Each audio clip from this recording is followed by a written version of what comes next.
This is Charlie Talby with Talby Consulting. Greg Kitson with Mind's Eye Graphics. Pierre with Blue Moon. This is Marcia Derryberry with Impressions Magazine. And you're listening to the Two Regular Guys podcast. Hosted by Terry Combs and Aaron Montgomery. It's the first and most listened to favorite weekly internet radio show in the industry. Take a listen.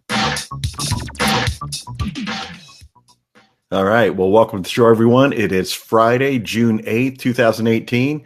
I'm Terry Combs with Equipment Zone, and you can also find me at terrycombs.com. And I'm Aaron Montgomery, and you can find me at aaronmontgomery.info. After Terry and Eric interviewed me, we got a chance to talk to Terry last week, and this week, though, we're going to talk trade shows, and we've got a couple of guests today, Terry. So this is going to be a ton of fun, and I'm looking forward to it. We got some great information. We want to talk about kind of trade shows in general, finding your customers, what's changing, what the future may hold. So hopefully some of the boys brought their crystal ball with them. We're going to have Jay Busselle and Dane Clement joining us here shortly, Terry. So looking forward to that. But how about some news items here first? Yeah, absolutely, Aaron. The DAX 2019, hard to believe we just finished DAX 2018. The exhibitor registration is open. And, hey, if you want to get your products in front of more than 8,000 screen printers, embroiderers, heat-applied graphics specialists, people who do what we do, you can take advantage of $100 off the already low booth prices.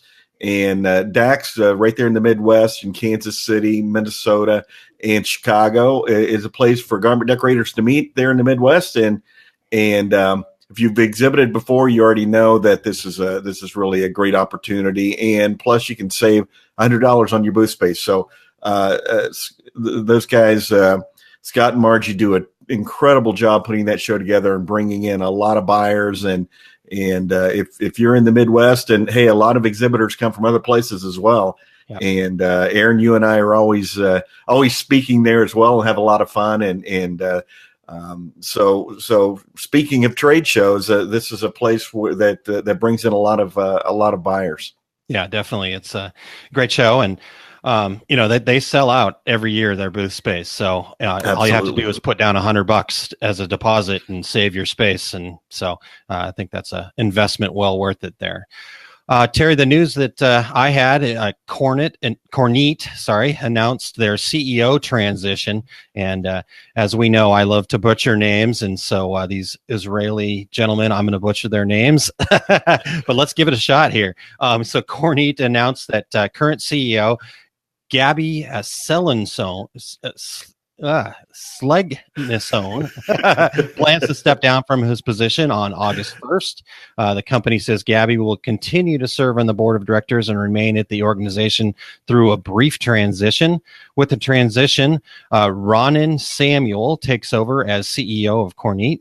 Samuel comes to the position with an extensive career at Hewlett-Packard Indigo, division of HP Graphics Art business. So some changes going on over there. They're a publicly traded company. So, you can go find out more information about them and the changes that are taking place over there. Aaron, when I was kind of looking at the show notes and I saw those names, I thought, oh, this will be fun.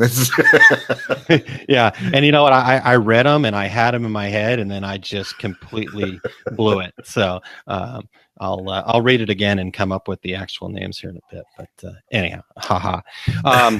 Wanted to welcome in. We've got Nancy joining us over in the chat already. So if you are in the chat, give us a shout, say hi.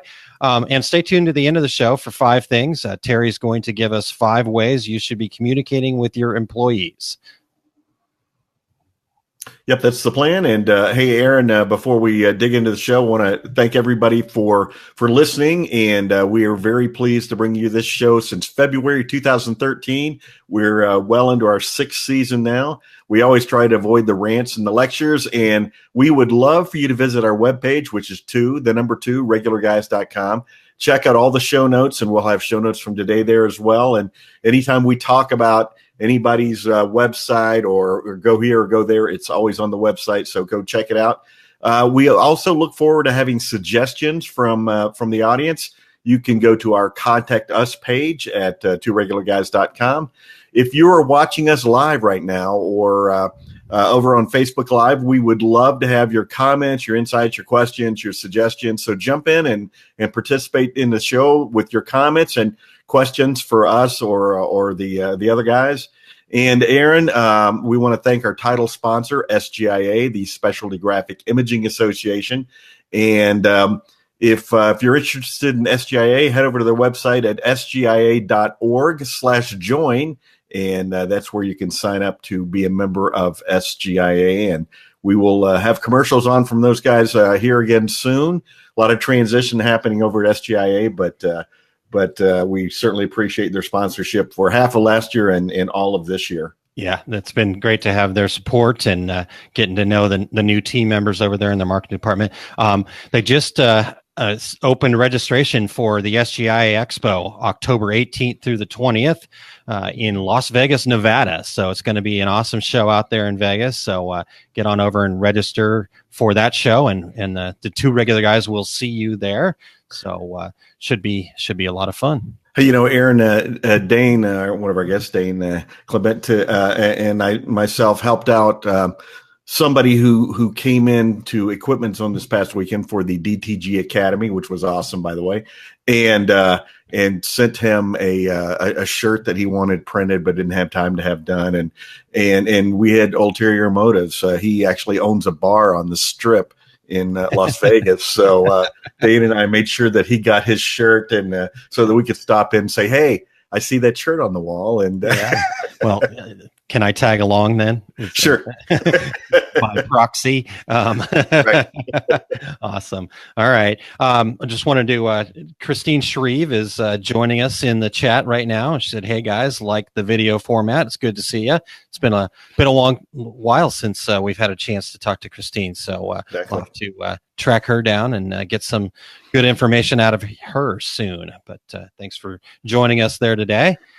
Well, Terry, you ready to talk about kind of conventions and shows in general and kind of customers? And it's going to be fun kind of back and forth here today, I think. Yeah, absolutely. And not only do we have two great guests who have tons of experience working the trade show circuit, but veterans. Veterans, but comments from a few other folks as well. Yeah, absolutely. So let's start there, Terry. You got a comment back from Jimmy Lamb. I didn't butcher his name, thank goodness. But he's with Sawgrass Technologies, good friend of ours. He said, in this digital age, it seems like we've forgotten about the power of face-to-face interactions. You really can't judge people, companies, and equipment effectively without a personal connection. But it goes further than that. Networking, in all caps, is a huge component of trade shows. Nothing beats striking up conversations with others to share ideas and experiences. So much better than an email. Some of my best working relationships started with a casual conversation at a trade show. And you can't forget about the educational aspect. Live seminars are better than live webinars, hands down. I'm not knocking webinars, as I do a lot of them, but it's just not the same as being able to be in the same room with an instructor and your peers, which also means you can ask as many questions as you want in order to get the information that you need. Yeah. And then Ryan Moore, president and founder of Ryanette, Ryan responded with, he gave me some pros and cons. And in the pros, best, in all caps, best place to meet with customers by far. Face-to-face is so important in a relationship, and we appreciate every chance to get together. At a show, it's a ton of folks at once, and which is really cool. The cons, all in caps, way too many shows for the size of the industry. If you look at the number of shows, the number of customer base, and the industry revenue from a supply side, the shows per revenue and the shows per customer are drastically lower than other industries. That's interesting. What this does is maximize the effort of the distributor, but minimizes the impact of each show and also makes the show a less valuable experience for the customer. Fewer vendors, lower quality training, little after-hour event options. Interesting. What if we could create a better show experience in this industry? Something like a tech conference, which is already happening, he says. People are doing more of it. ThreadX, Print Hustler, and ISS Long Beach are the top three by far. Not that the other ones are bad, but more of the same with less bang as ISS Long Beach. And then he added a little note in a follow-up email. My wife votes for less trade shows. Seriously, it's like being in the military or something. Yeah, carnies. That's the way I've felt in the past. Carnies. So speaking of carnies, or no, I'm just kidding. Let's see if they actually join us now. I am going to bring in our guest, Terry. Are we ready for them? Let's bring them in. All right. It looks like we've got them all here, and hopefully I have not offended them enough that they're still here. But let's introduce. Might be impossible. First, we've got Dane Clement, who was the Great Dane Graphics. Dane, how are you this morning? I'm good. Thanks for having me. Yeah, great. Thanks for joining us. And we also have Jay Busselle joining us again. He has become a regular part of the Two Regular Guys, and we appreciate that very much. Jay, how are you doing this morning? As all carnies would say, fabulous. All right. Awesome. All right. Well, love the Arizona hat. We've got Arizona fully represented. I'm surprised that you guys aren't sweating like crazy out there, but it's kind of cold this morning. I mean, it was like 97 when I woke up. You desert dwellers are fun. Put on a sweater. Hey, Aaron, I do have to say real quick that both Dane and Jay, I spent last weekend with them out at Equipment Zone in New Jersey doing the first ever DTG Academy, and it was phenomenal. We had about 25. We had a sold out house and great education, and people just the attendees just raved about it. So I wanted to thank both Dane and Jay for coming out and participating, and hopefully the compensation of going out to the food trucks at the Meadowlands was enough. Close. Just seeing your smiling face, though, Terry. That's what did it. All right, guys. Well, let's talk about what we've kind of said trade shows. I want to make sure that we're kind of looking at this from an all over, from both sides of the aisles, really. And so let's start off about talking about the pros of doing trade shows. Dane, why don't you start us off, and Jay, we'll get to you next. Yeah. So actually, from both sides of the fence, right? So we exhibit and I do the education. So I love trade shows. I mean, I do think there's too many. In fact, I can't do all of them. I had to cut back because there's just absolutely way too many. But to me, it's the best place to conduct business because you get to speak directly to the customer.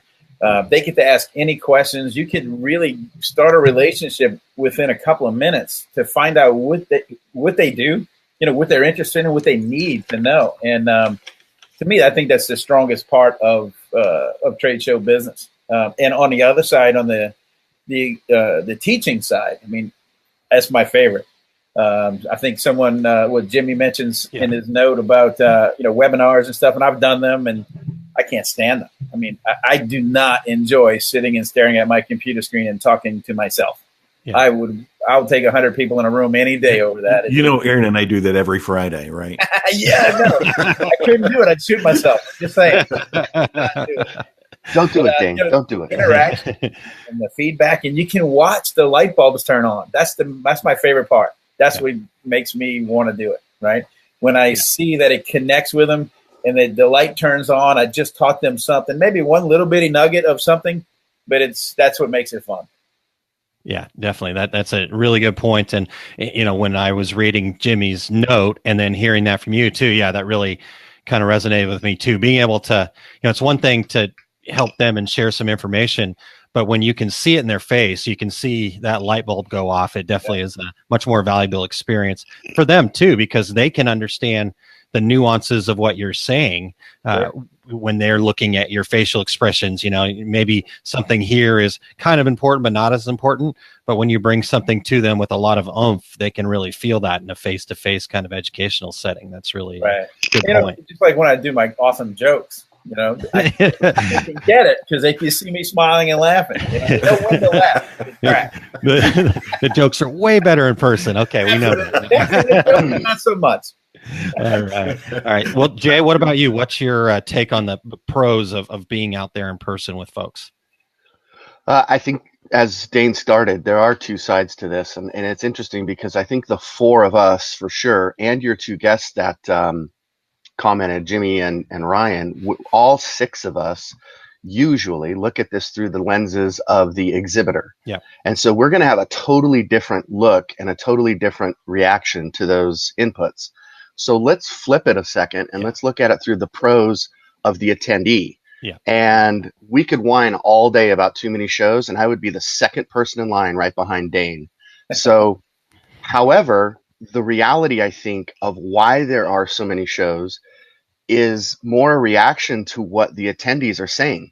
They're not saying there's too many shows.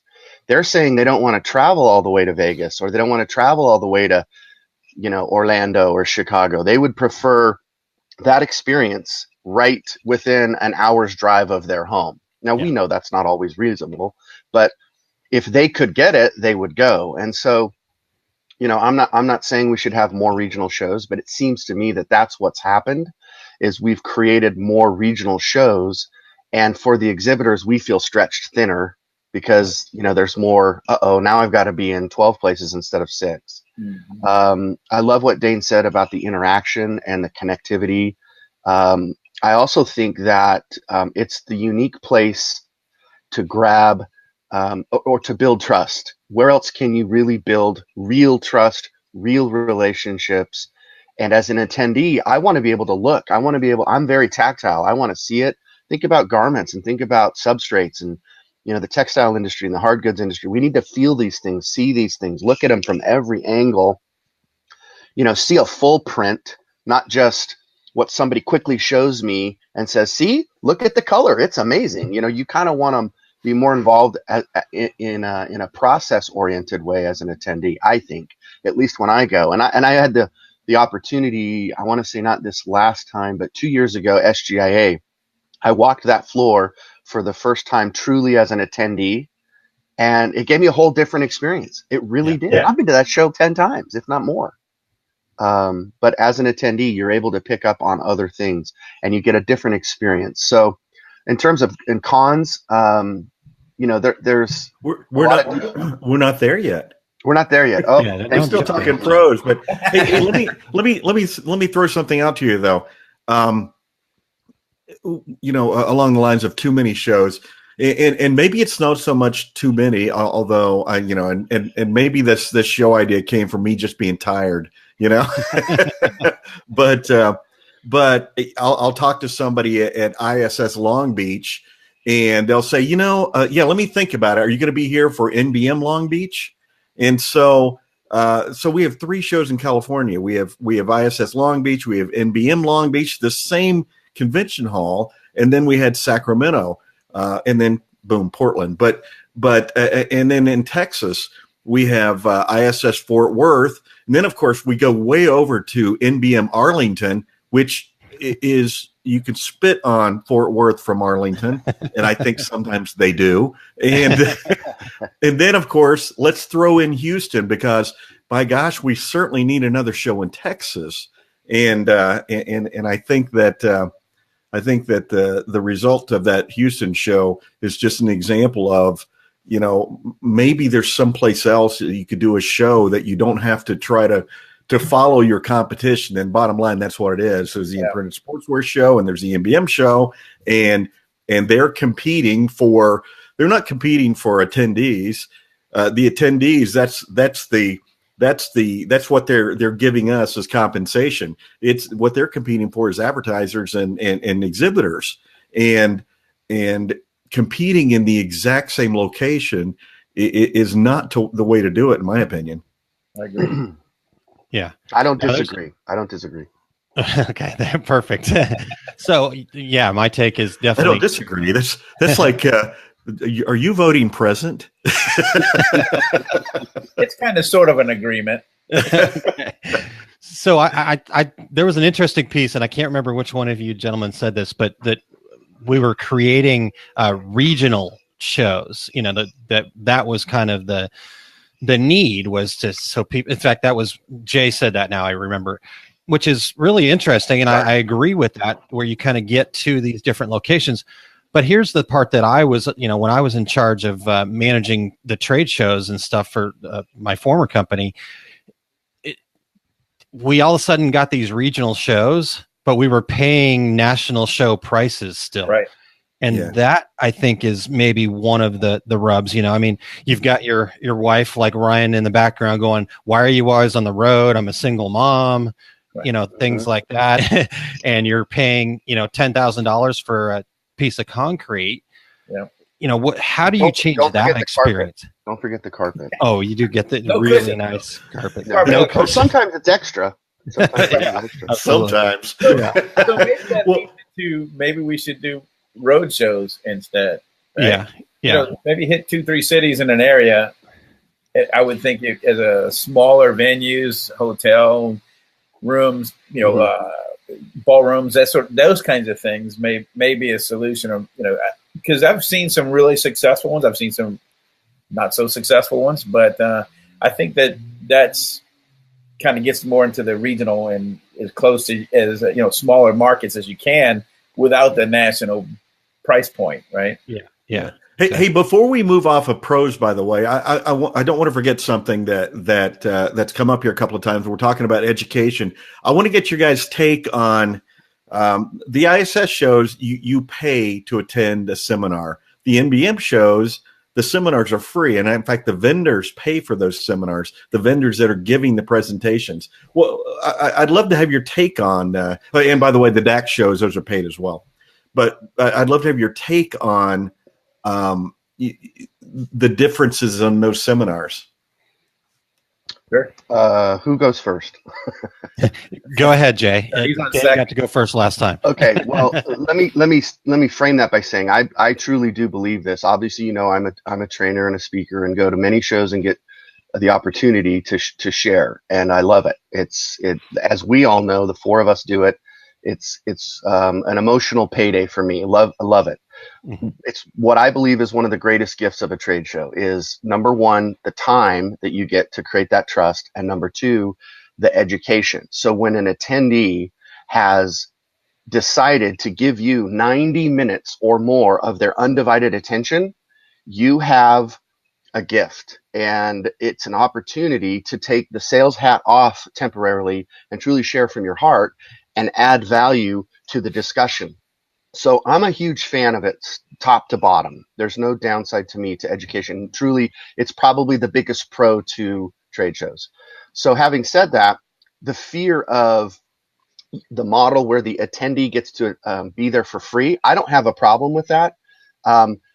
I'm nervous when I see what MBM has done, and I'm just being direct and specific so that we have the reference point. It's not a knock on what MBM's doing because they flip-flopped 3 times now in the 15 years I've been going to their shows.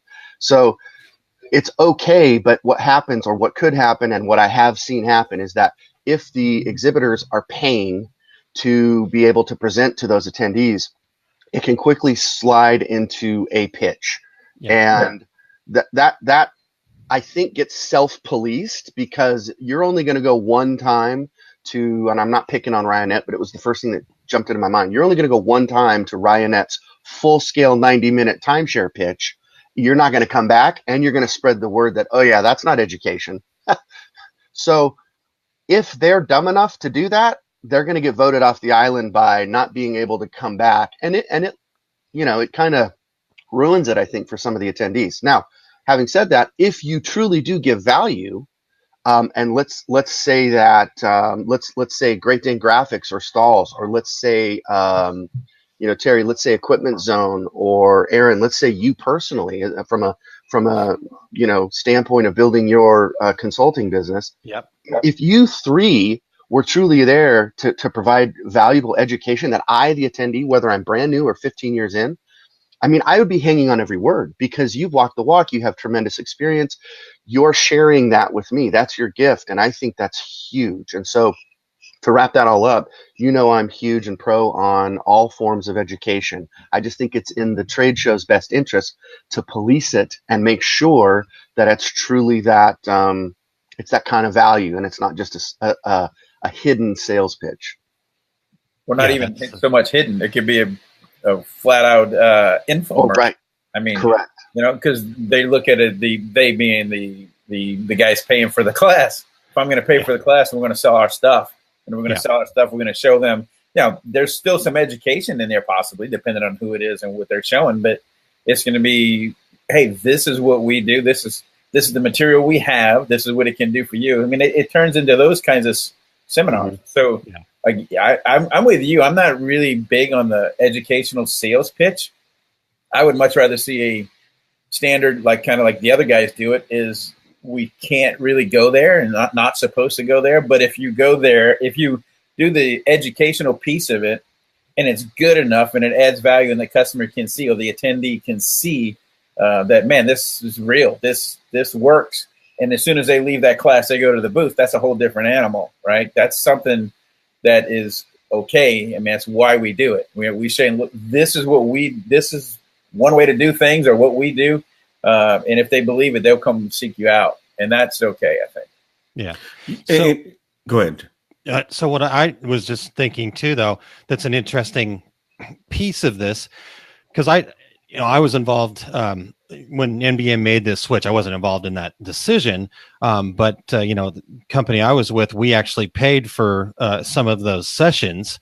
And again, like Jay said, we really did our best to keep it from being a sales pitch, but at the end of the day, you had to figure out how to get some return on that investment. So, you had to bring value, and we felt like bringing value, you could, in turn garner some sales because you're providing them value and then they trust you. But here was the interesting take on it. So one of the reasons I heard was that they had the classes where they were paid, and we're not talking big money here, $25, $35, $40 for an attendee to come to some of these seminars, and they would get a handful of people. And then all of a sudden they turned into these free sessions where people could come for free, and they were filling up the rooms, hundreds of people in there. So, I think a little bit of it has to be put on the attendees to, you have to understand that $25 you're spending there is going to get you some value that going to a free class isn't going to get you. So, I don't know if either of you guys want to kind of talk to that at all, that piece of it at all. And I'll let Dane go first if he wants to give that a go. Yeah, I don't know. I just, I don't know. I think it makes sense to have I don't like to give away free information. If somebody doesn't think there's enough value for a $25 seminar, I don't really want to say, hey, I'm going to teach you for free, because it's so, I've been there for 30 years. I've figured out how to do this piece of it. Yeah. And if I can get them from point A to point C in a heartbeat, if they want to come listen. So, I mean, I hate to say I don't want to give it away for free, because I do give a lot away for free, education wise. But there is there is something that kind of brings me back to, well, we shouldn't give everything away. They should feel that their own business and their own education is valuable enough to invest in it, right? Yeah. If they're going to invest in it, I'm going to invest there as well. Yeah, sure. I just think that it is an investment in their business and their education. So I think, Yeah. Well, if you want to give away stuff for free, education-wise, just come on the Two Regular Guys. And all right, Jay, your turn. I have a very strong feeling about this. I think the self-selection model is the better model, meaning if the attendees pay, that's a nominal fee. And I have reached into my own pocket this year and gone to a one-day conference and paid $400 for that information. And it was worth $5,000. And the connections I've made, the value that was given to me, the true education that was given to me, it was worth it. And so really what I think we're all discussing then is the value of education. And are we as educators, and is the association as the host, what message are they sending, and are they doing a good enough job to help the attendees see that they're getting $1,000 worth of information for $25? I mean, it's easy for us, and I'm sensitive to this, because it's easy for us to say, really, you don't have the $25 to do this? Why are you even in this business? And I'm just being transparent right now. But on the flip side of that, don't forget, they had to take 4 days away from their lives. They had to drive down to Long Beach and pay $300 a night. Give me a break for Long Beach. They had to, they're the ones getting the $12 Coke and the $14 hot dog and so at the end of the day, they're like, tapped out. So makes sense. Somewhere in what Dane said, I think, and other associations have done this, is that roadshow on a more localized, regionalized basis could be a good answer to that, where you're solving all of those issues, you're hitting all of the highs, all of the pros, and you're minimizing most of the cons. So I'm not saying it's the only solution, but it could be, and I've been to a few and I've participated in a few, it could be a great option. Yeah. I have a couple of comments about this. First of all, I want to credit NBM because, hey, if nothing else, they're trying new things, including, going some of the shows being 2 days instead of 3 days. Hey, let's close at 4 and see if we get the same number of sales as if we closed at 5. And so more power to them for trying things. I also, though, am of a mind that you need to have some skin in the game. You have to commit something for this education. And I right now, next week I'm going to be doing an NBM seminar. It's a 10 to 4 seminar. We do it before every NBM show the day before, and we pay for that time. We pay a lot of money for that time.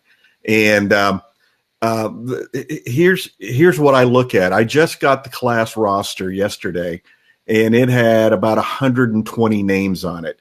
From that, we should expect 25 to 30 people. And that says to me that people don't put value on it. What they're saying that morning is, I guess I won't go. But if they had skin in the game, if they had invested in it, it's a whole different way that they look at it. So I think that we get the more qualified, and by qualified, I'm not saying somebody I want to sell to. By qualified, I mean somebody who wants this information, is going to take this information, do something with it. I feel like if you pay for it, that's what you're going to get. And again, back to this DTG Academy we just did, which I guess is one of the options when it comes to reaching out to customers.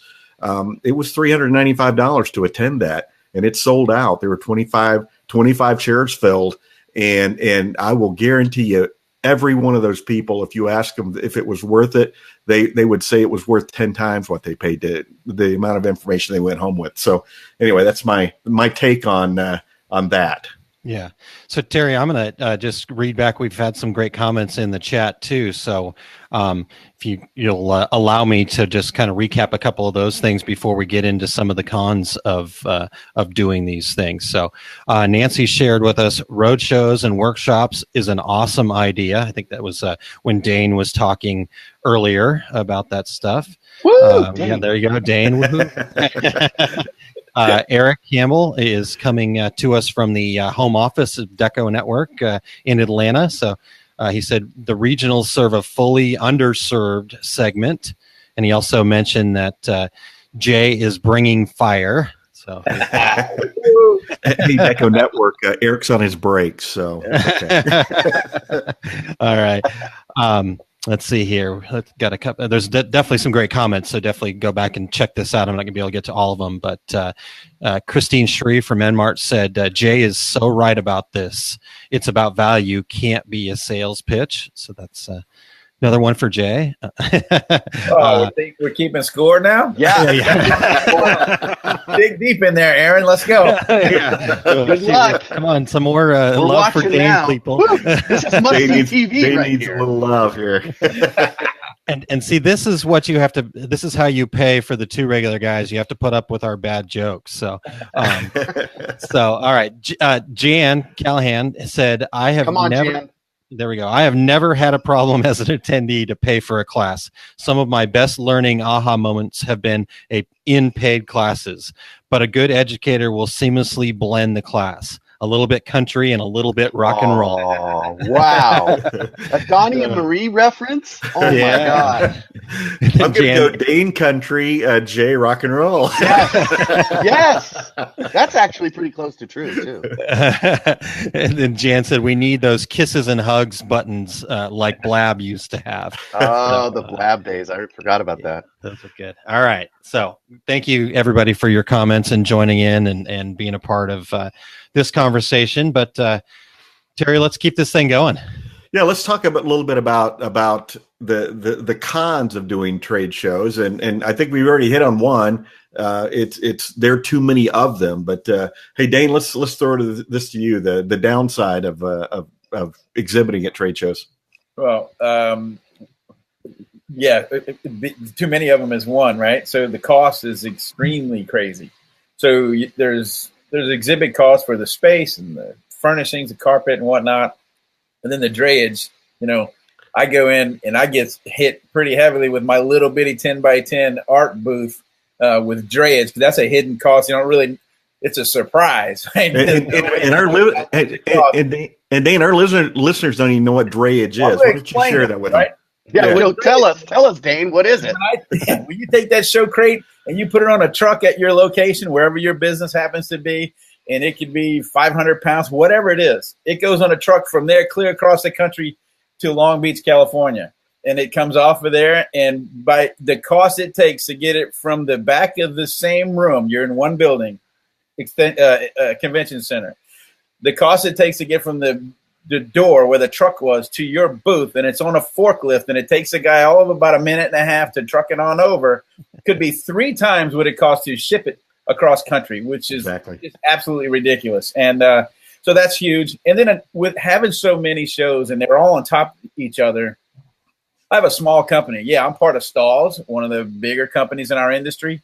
But my little piece, the art piece, is we're small. So if we have a show here one week in one city and then literally the next week in another city, it's really difficult to figure out how in the world am I going to exhibit there, because my booth is at one location, right?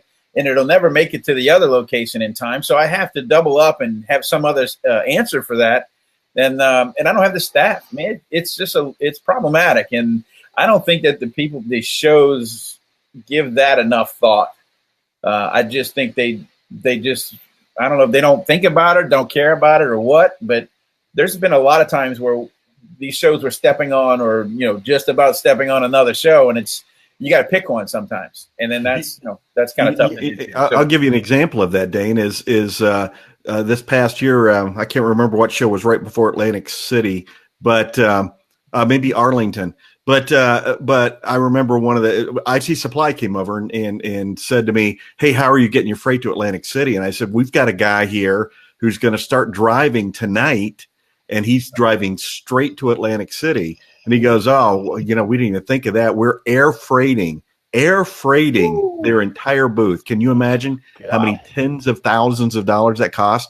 Because the shows almost overlapped each other. And by the way, my truck got there. His air freight showed up the morning the show opened. So his overnight took about 4 days. Wow. Yeah, that's rough. Definitely. All right. So we obviously know about the costs and, from the attendees standpoint, Jay, do you have any cons on that side that you can think of? Kind of putting you on the spot here. I think there are less cons, downsides, rubs, frictions for that attendee. I think that if for example, let's take the example of Arizona. I live in Arizona, as most of you know. Yeah, and tells us that. There are no shows here. So what do I do? Well, I'm probably going to get in the car and I'm going to drive to either Vegas or Long Beach. Those are going to be the 2 closest locations to me where there are shows. Now, some of your listeners are going to be sprinkled in not only with the apparel, the decoration side, but also with the promotional side. So if you add promotional product shows and awards shows and decoration shows for the apparel side, now you've got some jambalaya, right, Dane? Now you've got a big pot of gumbo. Sorry. Gotta get my What are those turn little right. drops you guys Damn, I was this close and I blew Yeah, it. you were close. It's a thing. It's a good thing. It's a thing. Okay. So my point is, I'm going to get in the car. I'm going to buy a plane ticket. So if I'm flying to Vegas or I'm flying to Long Beach and then I got a hotel, am I going to really get 2 nights or am I going to only be able to afford 1 night? Can I do this all in one day? Think of it from the attendee side. There's a lot of expense on the personal side. Now, the 4 of us know, and we covered it perfectly, everything from lodging to meals to drayage to all of it. I mean, a 10 by 10 booth for 4 days is probably close to a $15,000 investment. Okay. So clearly the exhibitors are paying way more than the attendees. The attendee might have a $500 to $600 expense, maybe a little bit more, but certainly you ought to be able to do a show unless you go to Vegas and gamble a lot. You ought to be able to go to a show for, under $700 for a couple of days, hopefully. Yeah. So my point is there's time taken away from your business. And so I believe it's time well spent. So I don't see that as a negative, but I've heard from a lot of attendees that they position it as, I just don't have the time. I don't have the time to take away. I've got orders. I've got employees to manage. I've got my life to manage. And 4 days on the road is not something I can do. I can't take 3 or 4 days away from my business right now. So there's probably some truth to that. There's probably some excuse to that. But time is a big consideration, I think, and could be a downside or a rub for the attendees is, do they have 2 or 3 days to do this? Hey, let me throw in a comment that we got from Alan Hallett's at Saudi, and his comment was specifically about attendees and potential attendees, and he said, "My opinion of show attendees: I'm still amazed at the decorators that have never attended a show, or worse, those companies that do not invest in their business by attending and taking advantage of the information, the networking, the seminars." Yep. When some of these shows are right in their own backyard, it's unbelievable. And to your point, Jay, he said, I always hear it's too far to go. Truth is, there's probably a show within a day of everyone. It's the wrong time of the year. And his comment is, we make time for things that are important to us, but it's never a good time. We're too busy, we're too slow, we're too cold, we're too hot. So I think those are good points, because it flabbergasts me when somebody walks into a booth and maybe I'm working a booth that's pretty well known in the industry over the years, and somebody goes, "So what do you guys do?" And I'm like, "Well, are you new to the business?" "Nope, been doing it for 20 years. Have you ever been to a trade show?" "Nope, first time." Like, really? How did you last 20 years? What made you come this time? Because whatever it was, we want to duplicate that recipe and send it to about 1,000 more people. Yeah, capture that information. Exactly. Dear Marcia ISS. Well, and let me throw something else out there I guess this is a con. What's the cost of not being there? Because and we've probably all done this. I know I do. And if somebody goes, "Well, what about XYZ company? Are they here?" "No, they're not exhibiting here at this show, but, we're here for you," kind of thing. Hey, let me tell you, as an exhibitor, I've been at shows for that.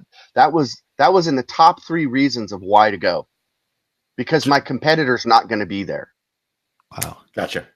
Yeah, that's interesting. So I also wonder about the cost aspect of it. We talked to what it costs for some of the exhibitors to do this, and I wonder if that does actually take away a little bit from the attendees' experience too, because like Dane was saying, you're juggling some things. You've got to kind of figure out this and that, and you're maybe not able to bring your A game to every show. Maybe you're not bringing as many.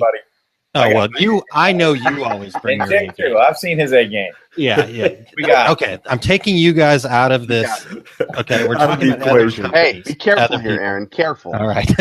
Man, I'm offending you guys left and right today. This is awesome. I feel like Terry. Feels good, doesn't it? Wow. Well played. Oh, that's great. It really does. It does. All right. Are we having any fun yet? Are we having a good time?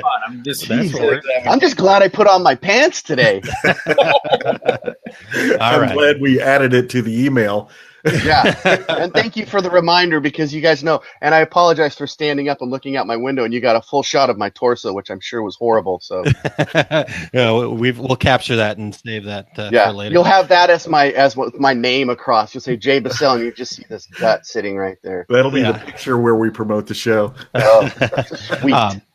Sorry. So I guess my point being is, do you guys think that there's any real deterrent for the attendees too, or are they not really getting the experience that they could be getting if we could control the costs, reduce the number of shows, like Ryan suggested, change the format of the shows a little bit, make it more of a technical conference. If you look at some of the bigger shows out there, the DreamWorks, the South by Southwest, and some of these shows, they all just start as a technical conference and not as a trade show. Mm-hmm. So, Jay, you want to jump on that I think, at all? well, first of all, I think Ryan's onto something, and I do believe that anything that's going to roll, it's great that there's a tradition like ISS Long Beach, or it seems like MBM's biggest show might be Indy, or the promotional product show, PPI has Las Vegas, and ASI might have Orlando or Chicago. So they each have kind of their big show, right? So I still believe that to be innovative, they've got to continue to develop and evolve. And for two reasons, because I've been on that side. There's nothing worse than an attendee who's sitting in, and I'm not picking on any particular person or company, but when you're there and this is the third show that person's been to, like January's tough for a lot of exhibitors because they're trying to go to an ASI show and then maybe they're going to an ISS show and then they're followed up with another PPAI show. Like 3 or 4 shows could easily be lined up in 1 month. And if I'm a hungry exhibitor trying to make this year happen, that might be my kickoff. I might invest, no exaggeration to you attendees, listen up. I might invest $150,000 in January alone in 3 or 4 trade shows to ensure that the rest of my year I make it. So, okay, but don't blow it by whining about it the entire time. And if you've got salespeople or your staff that's in the booth that's just, can I say bitching? Is that too harsh? Sure. Yeah. I think it's PG-13, right? We're like cable, man. It's cool. Cable. Those mother.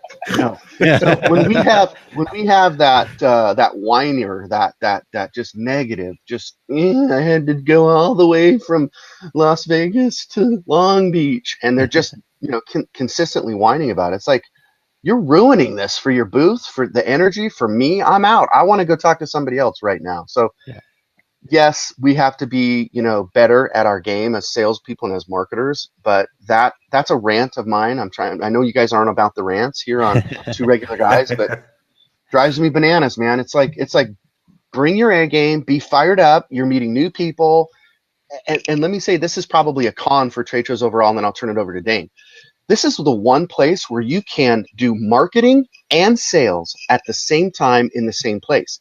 Just because I may not have had a huge ROI in that moment on the trade show floor doesn't mean I didn't get a great message out to 1,000 new prospects that if I'm hungry enough, I can follow up with. So there's few times and places where I can do marketing and sales at the same place at the same time. So I've had to be able to pull that apart and be able to use that as part of the reasoning for why go to a trade show. It's not just the sales ROI, although that's probably number one, but number 2 is the prospecting and the marketing that I'm doing. So there, Dane, take it. Hey, let me jump in first real quick. Dane, a buddy of yours, just a real quick comment from Lon Winters at Graphic Elephants. His response, first of all, was, Terry, you know the drill better than most, when I said what are the pros and cons. His pros, exposure, networking. His cons, expensive, out of the office time, not generating revenue from other sources. And I think that's a huge comment for a small company who's trying to do all these trade shows. And I wanted to jump in and say something real quick also about what Ryan said. And the way I read that was if there were fewer shows, we could all make them a big deal, Mm-hmm. And I remember early on when I started in business, I went to every seminar and I would go to a trade show every year and just absorb as much information as I could. And it was a big deal. And I don't know that the shows are a big deal anymore, or at least all of them. ISS Long Beach, big deal. SGIA, big deal. Probably NBM Indianapolis, big deal. Beyond that, I'm not so sure. But anyway, sorry, Dane, go ahead. No, actually, I don't have a whole lot more to add. I think you guys covered up the bases pretty good. It's been a long time since I would go in and sit in seminars, but I did like Terry did. There was a time years ago, that's what I was a sponge. I wanted to see every single one I could. I bought every book I could afford on Photoshop. I mean, I tried to get as much knowledge for myself as possible.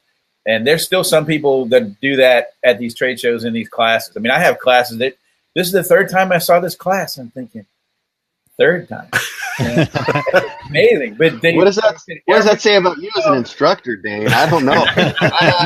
Hey, it's every time I come, I learn something different. That's the ones that when they tell me that. So 100% agree. Look, it's so much information that we throw at them in an hour and a half. It's hard to suck it all up, you know? So, I don't know. I mean, I guess I've always had my A game. Yeah. Well, hey, guys, we only have a few minutes left. Can we talk a little bit about other ways to reach out to your customers? And I want to give an example here. There was a company, and Aaron, should I say? Maybe I shouldn't say. Just say. Nobody listens to the show anymore. Hey, it's your show, guys. Okay, well, here's my example. A couple of years ago, Coldesi, they sell embroidery equipment, supplies. They sell direct-to-garment printers. They said, we're not going to do trade shows anymore. And so what we're going to do is invest all that money into online training. Well, the problem with it was the very first online training event, and no offense to the folks doing it because it's not easy, was the first words I heard was, well, we forgot to turn on the heat press. So while that heats up, we'll just... And it was just like rambling for about 15 minutes. And I'm like, really? All that money from trade shows? That's a lot of money. You could have hired a professional presenter like any of us to come and do that for you. Yeah. But so what you're saying, Terry, is Colt Desi's not going to be a sponsor of the show. Is that what you just said? pretty very sure of that. Yeah, but it's a real example. No, and it's a real example. I think your point's huge because they're trying to innovate. They're trying to figure out their ROI. I don't blame them for that. There's probably some wisdom in that. Yeah, right. And it could have been very successful, but they just didn't. They pulled out of here, but they didn't know how to make it work over there. It's really hard to kick the tires and touchy feely stuff when you're online. I mean. Right. Like what Jay said earlier, like you can't look at the print. I mean, I can show you a print holding it up to a camera all day long. Are you really going to see what that looks and feels like? Are you going to know what the hand is to that shirt? No, not even close. Yeah. Or are you going to see all the other stuff that you need? If I got a DTG printer, for instance, am I showing online in a camera form? Well, I need to pre-treat that shirt. So I either have a piece of equipment or I have a spray gun or whatever, and I have a heat press over here. Sometimes I have two heat presses. I'm gonna pre-treat, and I got those settings set up for one machine, and then I'm gonna print my shirt and then cure it on another. I mean, there's a lot that goes into this that you can see and feel and touch at a trade show that it just doesn't come across the same in a video form or online. And the interaction, the relationship piece of it, I don't see. It's just difficult to do it that way. And I think part of it too is the level of customer. All of us with the experience we have, we could probably watch a seminar on manual or an online webinar on this new manual screen printing press. Okay, I get that. Yeah. But to the newbie, that's going to mean nothing. They got to be right there in front of it. Sure. So, I wouldn't be able to figure it out. So. Screen printing so dirty. Anyway. Wow. No. So the good part of it. So we want to talk a little bit about, so how else? We've had some great ideas, discussions here so far, and I think we've covered a few of these things. But, Dane, we know that you're a big proponent of the trade show, that face-to-face opportunity, and you gave us some, roadshow kind of examples. Anything else that you could think of? I mean, anything else, from your business that you guys are looking at doing? I'm from typical, email marketing campaigns and that sort of thing, and then customer service calls. We do a lot of that. We try to survey the customer and ask them questions. And, it's all online and it's quick and easy, and you get good, valuable information from that. I just think you get better face to face. But those are some of the things that we do. Okay. All right. And Jay, what about from your perspective? We've talked to you a lot about social media on previous shows and stuff like that. How do you think social media has kind of changed or will change the future of kind of conventions and shows and stuff? Well, clearly, I think it could complement the pre-trade show experience in a dramatic way. And I think this is a huge opportunity that most exhibitors just don't understand, and they are underutilizing it. My biggest beef when I used to sit in 4 days camped out somewhere in, Orlando, and you're sitting there looking at these other exhibitors and you're like, hey, you go over and talk to them and say, hey, Terry, so what did you guys do for your pre-trade show advertising? Well, what do you mean? What I mean is, thanks for calling me out on that, by the way. Hey, so Aaron, what were you guys doing? Yeah, exactly. You specifically, Aaron, what were you doing to invite more people to this show? And the reality of this is really important, because I know that I've had very high level discussions with MBM, with Impressions, with PPAI, with most of them, saying if each attendee would brag about this a little bit more, that they're excited to go. And if each exhibitor would brag about this a little bit more and be excited about it and promote this a little bit more, that creates that energy that everyone's looking for. Yeah. That everyone's looking for, the attendees and the exhibitors. So the exhibitors play a bigger role in this because they have more skin in the game. So you would think they would be hustling 2 months out, 6 weeks out, 3 weeks out, a week out, and constantly be reminding prospects and attendees via social media and email marketing to definitely say, here's why you need to be here. Here's what I have to give you if you would just show up. And it's not always sales, and it shouldn't be always sales. But, the truth is they know, and we don't have to be like secretive about it. It's like, I'm going to the trade show to hopefully find somebody like Dane and say, Dane, you need more art. I've got this whole product line for you, check it out. Yeah. So social media, Aaron, can play a giant role in the pre-trade show invitation, the buzz, on every level. Yeah. And I think that's exactly the point that a lot of people do miss, is that, it is that opportunity to share the experience, build that buzz. It's not about, here's my product for sale and come get 10% off. It's about, here's the fun stuff that's going on. Maybe this is my neighbor exhibitor here that, we're having this opportunity, or whatever the case may be. It's not about selling all the time. Yeah, right. Thank you. And if you look at some of the, you try to follow like a hashtag for a show. Mm-hmm. And you read through it, and it's basically exhibitors saying, day 2 of the show, come get the show specials. It's like, that excites me very little. Hey, Jay, let me show you how much I was listening to your presentation on Sunday. Why don't you come to my booth and let me solve your problems? Yes, thank you. Thank you. Here are the top 5 problems that we solve in order. 1, 2, 3, 4, 5. Hey, one comment I wanted to share. Like I said, there's lots of great comments in the Facebook here, but Jan had another one, because I think we kind of brought up YouTube and videos and some of that stuff. And she said the YouTube generation, that's what separates my business from theirs, is that she's been out, gotten those face-to-face opportunities, learned from people hands-on, and it wasn't all about watching a YouTube video. Hey, listen to this. So I've met Jan. That's where we met, was a trade show, probably close to 18 years ago, 15 years ago for sure. We're very close friends because of trade shows. We have a lifelong friendship, and not just because that's great, but we also have shared tips, techniques, strategies, ideas. What about this? What about that? Outside of the trade show. But where did the relationship start? At a trade show event. I think she was an attendee in one of our sessions. Yeah. So 15 years later, I know her kids. She knows my kids. So it's a big deal.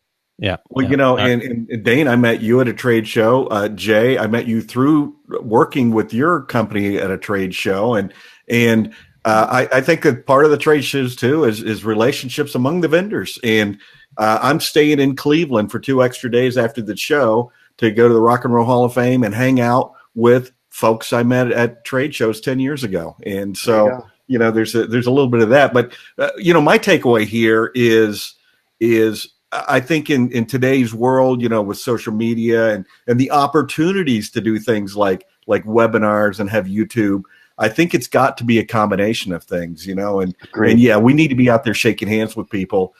We also need to be, we remind them of who we are by being out there and sharing new information. And hey, we don't have to talk education in this group because we are all 100% in on it's all about education. So, but I think it has to be. I think you have to look at your year and say, okay, this is how much I'm committing to the trade shows. This is what I'm committing to maybe some road shows. This is what I'm committing to YouTube and. You got to make a plan, and Aaron, that comes back to you, man. You got to make that plan, right? Yep, got to have that. The man with the plan, Aaron Montgomery. I've started my plan here already on my junior legal, yellow legal pad.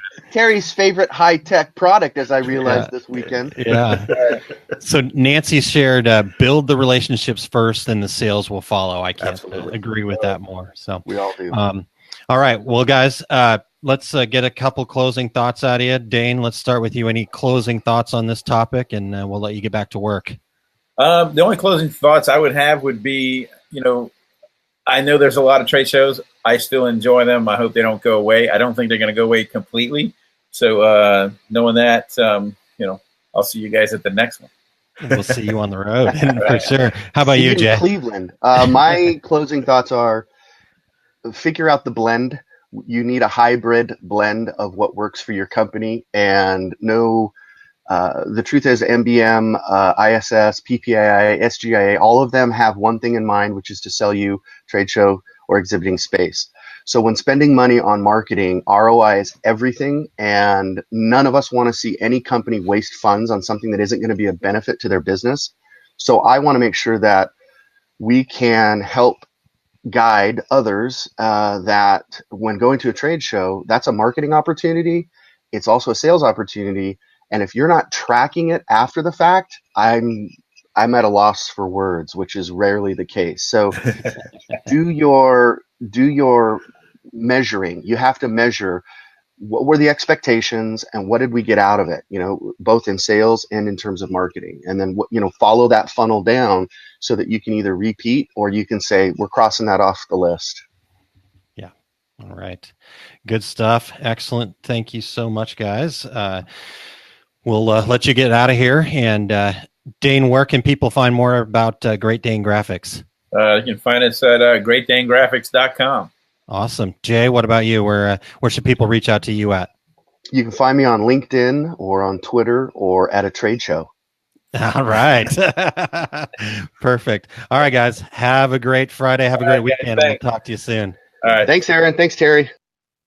Aaron, Awesome. Man, I could sit and talk to those guys forever. In fact, this show came from me just sitting, chatting with them, and I was thinking, people need to hear this conversation beyond us. Just the way you and I started this show, back in the day when we would sit after a trade show and talk to industry vets and new people and say, gosh, other people should hear this conversation. So. Yeah.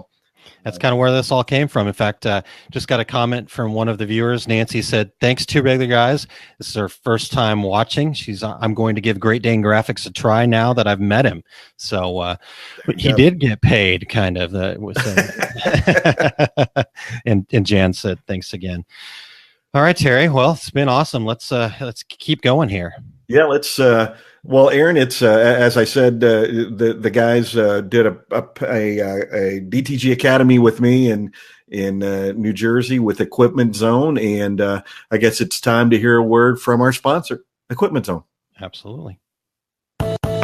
Our show today is sponsored by Equipment Zone. Go to equipmentzone.com for the Epson F2000 direct-to-garment printer. Equipment Zone is the only Epson reseller who sends a technician to every customer location for training. This is an absolutely free visit to your location.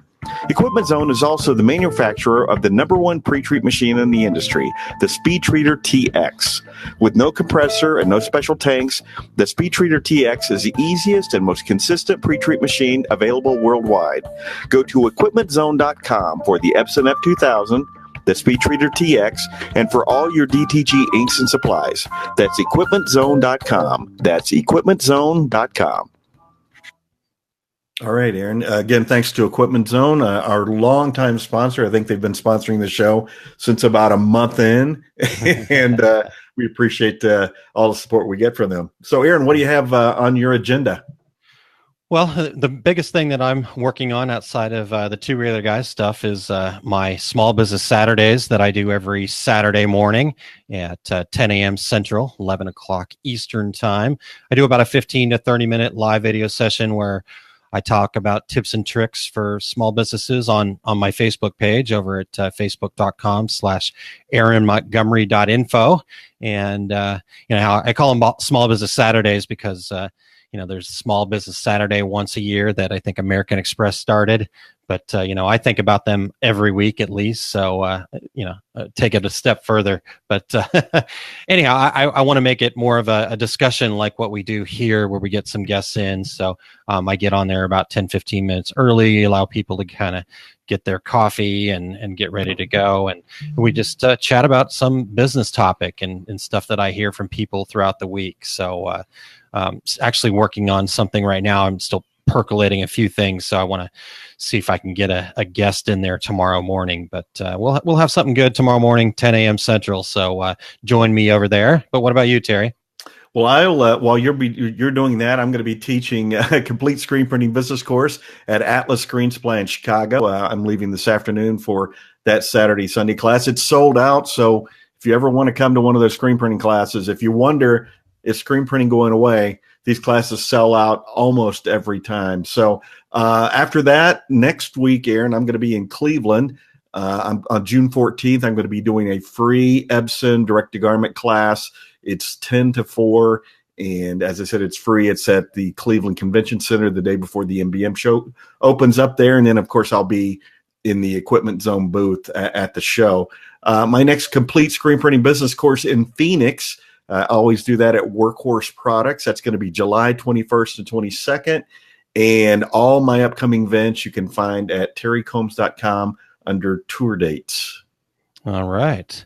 Well, Terry, it's time to kind of wrap this thing up. We're way into bonus time, so some good stuff here. But hopefully everybody's been hanging on for 5 things here. So it's your week. All right. Go.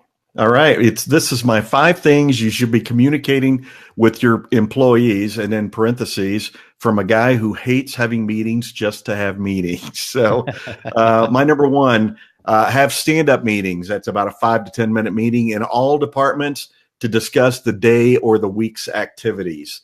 Number 2, a weekly email or newsletter type thing showing who's on vacation that week, who's a new hire, promotions, new equipment purchases, and any changes happening in the company. You got to communicate those kind of things. Number 3, at regularly scheduled training events. And we often talk about my concept of 52-15 training, having 15-minute training sessions every week.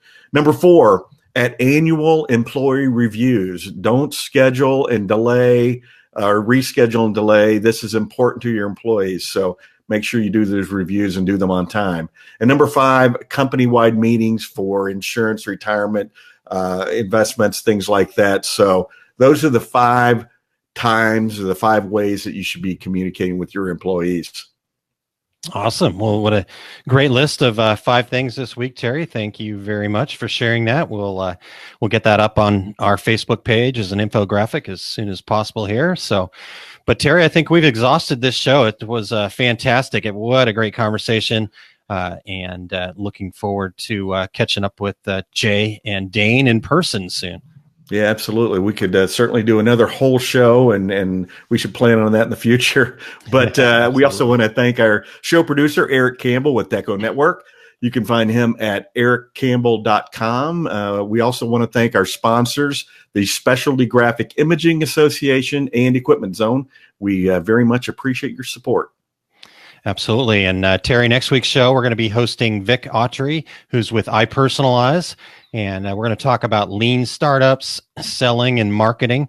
Websites included in there. And you're going to be in Cleveland, as you mentioned. So Eric will be back from his travels and will be guest hosting with me. So looking forward to having that conversation with Vic about, getting your business up and going and that side hustle maybe, or whatever your business looks like for you. And we're going to get some great information from Vic about how to best do that. Absolutely. So until then, he's Aaron Montgomery. I'm Terry Combs, and we are the two regular guys. Thank you for listening to Two Regular Guys. Check out our website at tworegularguys.com. That's the number 2, regularguys.com. You can also interact with us over at our Facebook page, facebook.com/tworegularguys, or send us a tweet, twitter.com/tworegularguys. And we have a YouTube page. You can find all that from our website, tworegularguys.com. Thanks for tuning in, and we look forward to spending some time with you again next week.